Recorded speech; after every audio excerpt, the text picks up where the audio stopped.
croeso'r cynnes iawn unwaith eto I Marvel Moiders. My name is Dom, it's true, and Marvel Moiders is a series of YouTube videos that I am making in my exploration of Marvel movies and TV series, and we are now reaching the promised land. Here we are at last. It's April 2008 and the MCU has arrived, but it's not coming out of the gates with Spider-Man or the X-Men or even Hulk. None of these big, widely recognised properties, not yet at least. Instead, we're getting the story of an alcoholic arms dealer in a metal suit called Tony Stark. Even by the standards of Hulk and Batman, he is a bit of a dodgy character. He walks the line between good and evil. I don't believe that line exists. In fact, he fits the profile of most of the bad guys that we've encountered in our journey through the Marvel Cinematic business so far, not the universe as yet. He's part of the military-industrial complex. Check. He's a mega capitalist billionaire. Check. He wears a scary robot suit with loads of weapons on it. Check. And he's nicknamed the Merchant of Death. Check. Serial shagger who drinks too much. It was the noughties. So, bad guy, right? Well, rather like the 2008 Facebook status. Wow. He's a complicated person. Let's break it down. Iron Man is Tony Stark, is Robert Downey Jr., is the MCU. This wasn't just the first film that Marvel Studios made for themselves. It was quickly taken up as the blueprint, the DNA, the petri dish for virtually every film that came after in the MCU. The star of the movie, Robert Downey Jr., was something of a gamble. This was reflected in the fact that he only got paid £500,000, the poor guy, for this role. He's now getting 200 times that for his role in Avengers Doomsday, just to put that into perspective for you. Marvel Studios had already pawned off a lot of their big IP, a lot of their big comic characters, Spider-Man, Hulk, Fantastic Four, X-Men, to try and keep the company from going bankrupt in the back end of the 90s. Now, in their Marvel Studios division, they were borrowing $500 million. That's $1 billion to make a couple of movies. It was a gamble. But as we were to learn, Tony likes a gamble. Tony's the MCU. Marvel still had the rights to Iron Man, obviously, to Captain America, to Thor. These are the titles that nobody else would give them any money for. They were leftovers, a box of scraps, you might say. Marvel Studios weren't exactly working in a cave, but an office over a Mercedes dealership in Beverly Hills is maybe the Hollywood equivalent. But Feige and Favreau and I think Downey, they enjoyed this underdog status that it gave them. It adds to the air of them creating something effortlessly out of nothing. It builds on the MCU myth, it builds on the Robert Downey Jr. myth. Jeff Bridges said it was like working on a $400 million student film. They took a straight-ahead script, as Favreau described it, and made it funnier and more character-driven. As soon as director Jon Favreau sneakily leaked that RDJ was in the frame for Stark, the big enthusiastic reaction convinced the top men at Marvel that it was worth a shot, because it was, again, a gamble. His reputation was troubled, and he was only just sober and just working his way back into movies. RDJ fits the character perfectly for Tony Stark. He's swaggersome, he's had some chemical dependency issues, he was ripe for redemption.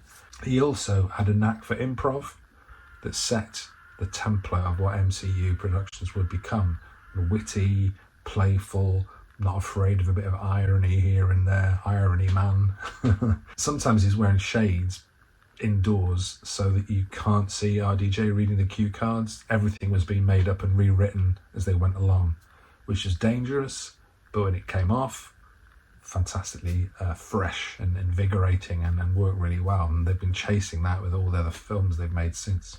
Almost all the other films. Favreau has said that he likes to tailor the characters to the actors and not the other way around. And that seemed to work, as I said, really well. In the comics, Stark is actually an alcoholic. So he and RDJ maybe got a bit more in common, but they kind of soft pedalled that in the movies for understandable reasons. I guess the audiences that they were looking for. Leaving Las Vegas, it wasn't. Although he did leave Las Vegas in the film, rendering to Caesar what was Caesar's.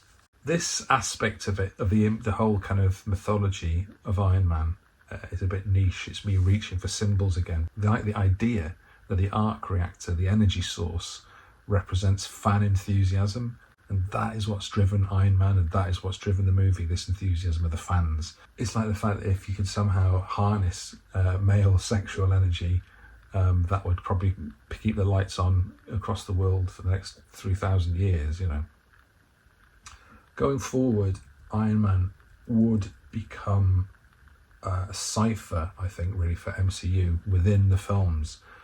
Him offering mentorship to Spider-Man / Sony Pictures, for example, or complaining in the Avengers how he makes and pays for everything, but he's not the leader. Yeah, okay.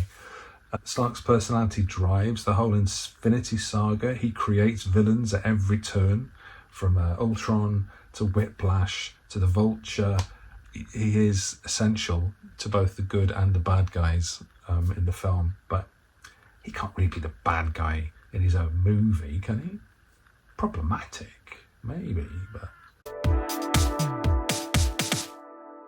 Elisa Zinonieva Rosenbaum, bear with me a minute, this is a bit of an Adam Curtis detour, moved from Russia to the US exactly 100 years ago in 1926.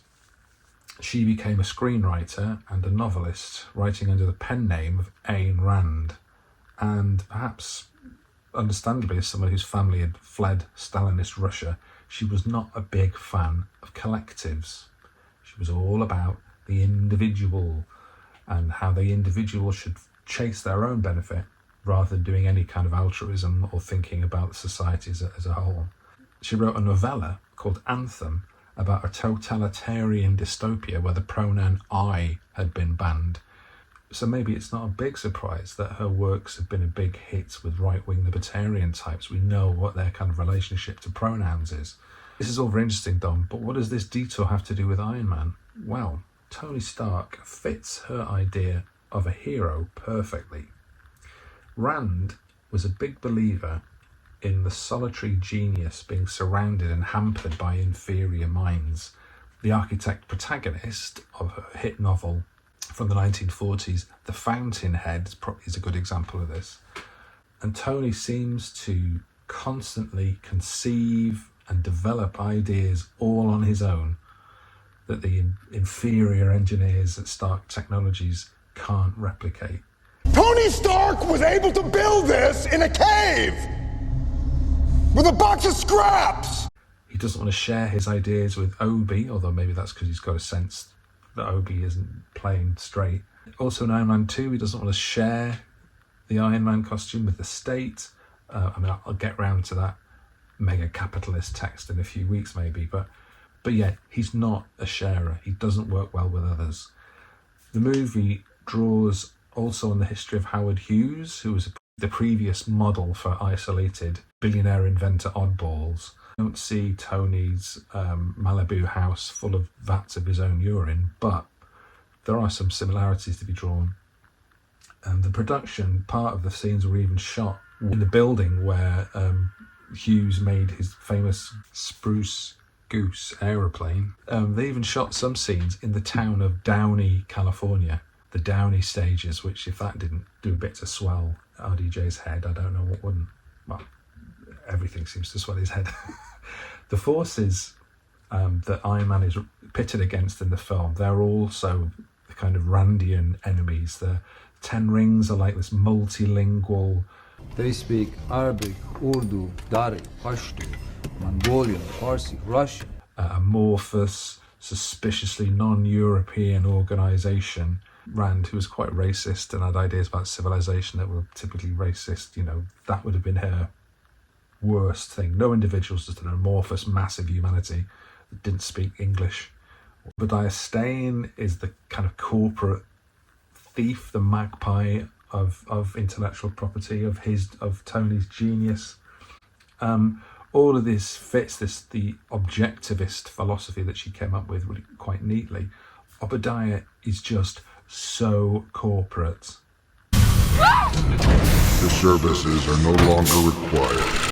And his status as the jealous thief is underlined by him playing some Salieri on the piano when he comes to visit Tony. Just because I brought Salieri being the composer that, at least according to the Amadeus play, movie, TV series, killed Mozart because he envied his genius and was jealous of his position. That didn't happen historically, but that's the story outlives the reality, doesn't it? Coincidentally, Paul Bettany, who's the voice of Jarvis in the film, actually played Salieri in a Sky series earlier this year. There's no bearing on this look at the film at all, but it's just interesting. Originally, the villain was going to be the Mandarin. It's going to be the big bad, but Hollywood still has enough of a thing about boardroom villains that Obadiah Stane became the big bad after all. So it's still not completely comfortable with capitalism, but there's the hero is still very much a capitalist. Despite all this kind of individual philosophy, Yinsen, who is a guy who's been captured by the Ten Rings and kept alive to save Tony's life, does save his life, and does offer him some perspective on what's gone on. Also, Tony does reach out to his pal Colonel Rhodes, but then Colonel Rhodes is in the military, and I think Tony has a thing for the military, maybe following his dad's example. Roddy does rebuff him anyway, so he's kind of going off on his own as a result of that, but still. He totally needs Pepper's help more than once. I don't have anyone, but yeah. There's echoes of Tony Blair in the way Tony's kind of foreign policy works. And I know in my heart that it's right. People who say things like, I believe in my heart that it's right, always spell a lot of trouble for the Middle East, history would suggest, certainly in this century. Tony does have one redeeming feature, though, in this Randian model, in that he has this restless intellectual engineering curiosity, which means that he works out the problem with the suit, with the icing, which Obadiah never manages to do, and therefore prevents himself from becoming doomed as a icy Icarus falling to earth. There's a screening of Iron Man that Favreau and Downey attended and did a kind of a commentary on. There's no DVDs commentary available, but the audio for that was recorded online. You can find it. And on that, Favreau joked that he'd read The Fountainhead and that had inspired him to fight Marvel Studios for everything he wanted in the film. I mean, what more evidence do you need that this film is objectivist propaganda? Tony's a right-wing fantasy figure who believes he can fix the Middle East and is a billionaire. So, bad guy. Right? As much as this was a breakthrough for the superhero movie genre, it was still very much set in the noughties and with all the dodgy sexual politics and toxic banter. Hey, Tony, remember me? Sure don't. That has kind of gone into hiding since then. I know this is a theme throughout my analyses, but, there you go. You could argue that 2008 was the time when this was at its peak, before the cliff edge of the credit crunch kind of went over and we all began this long economic winter that we're still labouring under today. Well, not all of us, obviously. Tony is living this genius, billionaire, playboy, philanthropist lifestyle with a kind of a quasi James Bond edge, which at the time was probably thought of as like peak human alpha behaviour, but now it looks more than a little bit ridiculous, even a bit more ridiculous than flying around in a red and gold metal suit. It's a bit disappointing that Pepper is all about calling the Vanity Fair reporter trash when we know that it's Tony who's the real, slag. And there's trans jokes as well. Spring break 1987. That lovely lady you woke up with. What was his name? Boo. Tony's very Gen X, with his suicidal tendencies playing in the garage, and his snarky attitude, and his pathological independence. He's a regular latchkey billionaire, comes home from school, makes his own sandwiches, the least parented generation or whatever, that fits him.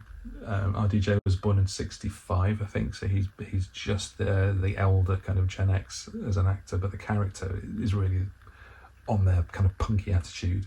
He's also total dick to the assembly robots that he's christened You and Dummy.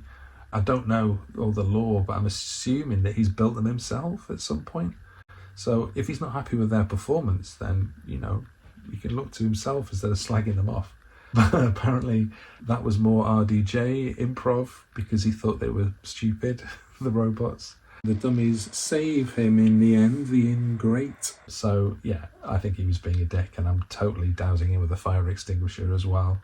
But then he was being a dick in an age when being a dick was cool. So, it's not evil, is he? It's not like he was a war profiteer. From the very beginning of the Iron Man story, Tony Stark was an arms manufacturer. In fact, Stan Lee created the character to meet a challenge he set himself of making a womanizing, pro-war millionaire likeable during the Vietnam War. I mean, we all have hobbies. Not how I would choose to spend my time, but this is how I choose to spend my time, so I shouldn't be too high-handed about it. The war has since changed. In the film, the war is in Afghanistan, which the US was also losing, but seemed less traumatized as a nation by than their exploits in Vietnam. But the message is very similar. Military is good. Marvel Studios productions in general seem to have something of a raging boner for the military, as reflected in this patronizing exchange. All those breakthroughs, military funding, honey. Presumably you can spend money on research without it being for bombs, no? Are scientists only interested in killing people? Yeah, foreign policy. I prefer the weapon you only have to fire once. That's how Dad did it. That's how America does it. And it's worked out pretty well so far. Yeah, has it though? I mean, even Transformers films in this period were massively militarized. I think it's just something in the bombast of some kinds of directors just really like the idea of also being flown around by a military helicopter. Tony's character arc in the film moves from cynical, isolated, blasé about the suffering that war causes to him becoming someone who is determined to put right what he's messed up. But it's all still very much on his own terms. I had become part of a system that is comfortable with zero accountability. He'll now only do One that I'm comfortable with and is consistent with the highest good for this country as well. It's an afterthought. It's about him first, and then the country is an afterthought. In terms of his character arc, it's less about Tony changing as a person and more about realizing who his real enemies are. That laundry list of character defects he mentions are all there at the end. There are issues with his dad, with booze, with his messianic ego, but they all have to wait for now. That's for down later in the saga. What was his plan here? What was his motivation? Was it to stop selling the big sticks, destroy all the weapons that the bad guys had got hold of? Favreau said he was aiming for a Scrooge-type realization, but some, PTSD aside, does Tony really change that much as a person through the film? There's the next mission, and nothing else. What is the mission? The man needs parameters. He's a danger without guardrails. by admitting he's Iron Man, it's not like he's showing that he's made himself whole in the way that Spider-Man encompasses everything and is healthier.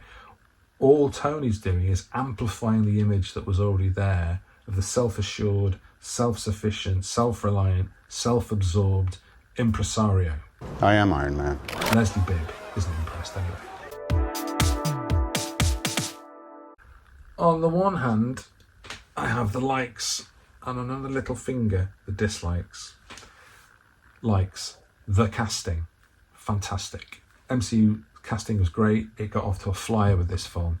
Jeff Bridges was brilliantly against type as the bald Obadiah Stane. He exudes real menace, either if he's wearing a silk suit or a metal one. Bettany's Jarvis is also great. He plays the commedia dell'arte stock character of the wise servant, to a T or to a W, whatever letter. He's the only one who out-sarcasts Tony. A little ostentatious, don't you think? What was I thinking? You're usually so discreet.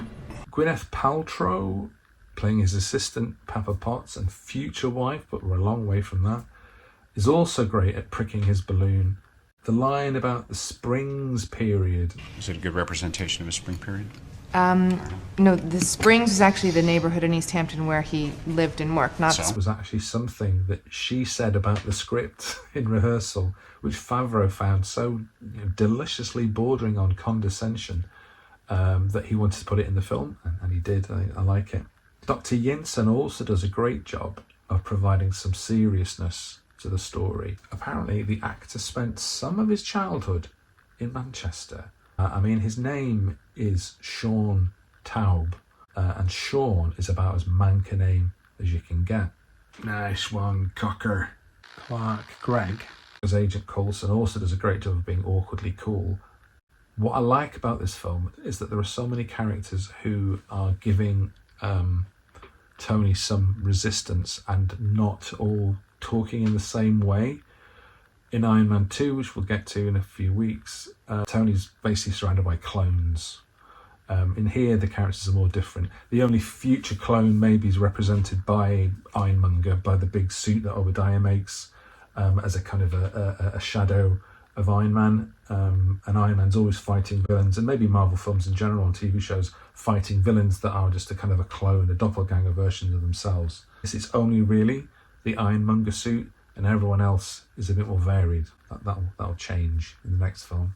The only casting that maybe doesn't quite work is Terrence Howard, who seems to be getting rings run around him as the actor as much as the character does. That dynamic will change with the casting change in Iron Man 2. It may be that change is colouring how I'm looking at Rhodey. Happy, for example, his character is very different in Iron Man 1. His character's barely there in the first Iron Man film, and in Iron Man 2 gets fleshed out a lot more. But I do have a twinge of sympathy when I see Rhodey 1 looking at the War Machine suit.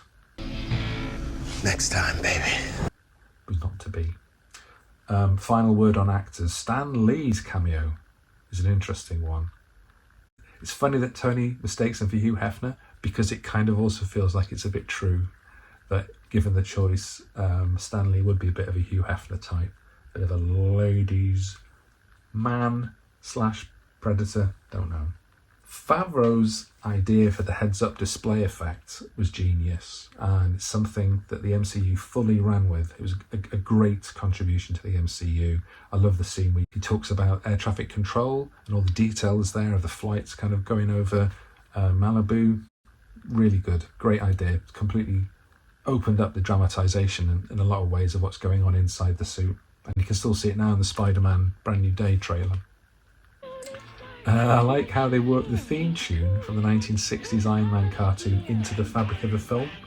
Other than that, and other than the great use of AC/DC in the trailers in the film, I couldn't really tell you about the rest of the music. I couldn't even tell you what the theme tune is, which, there's been 3 films and that's so many Iron Man appearances. That's a bit sad. But the other stuff is great. Maybe my only dislike, my little finger, I dislike how his Malibu house isn't actually real. Apparently lots of people are always trying to find it online. but it's completely CGI. They listed it in the LA Times property section when the film was coming out with a link to the movie trailer, which I think is really clever. But I still wish the house was actually real.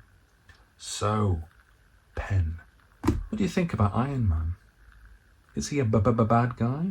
The idea that billionaires should not be allowed to exist has been gaining more and more currency, just like they have.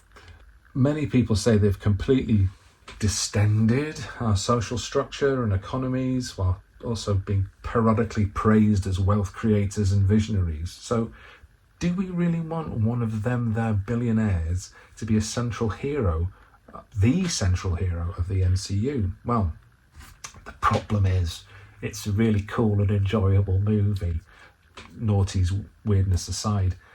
The improv approach means that it just feels really fresh. The CGI was great. It felt believable, even, like it could be in our world. And I guess in some ways it was reflecting our world of billionaires and visionaries and war and toxic celebrity culture. Is that a good thing? I don't know. Maybe it's more of a general social cultural problem in that we've all allowed our little inner billionaire to become the heroes inside of ourselves, and that is why it makes sense for him to be a superhero, because that's all what we want, little billionaire superheroes running around. Next up, The Incredible Hulk, El Hulk Incredibile. The MCU has its second film out within a matter of months, and it hits the ground running. Egotistical talent, shall we say, was the making of Iron Man, but the tale of The Incredible Hulk is that the talent took too much control and things went southly wrong bad. Until then, keep looking at the stars, keep excelsioring, keep not being Hugh Hefner, and I shall catch up with you all further on down the old red and gold stream.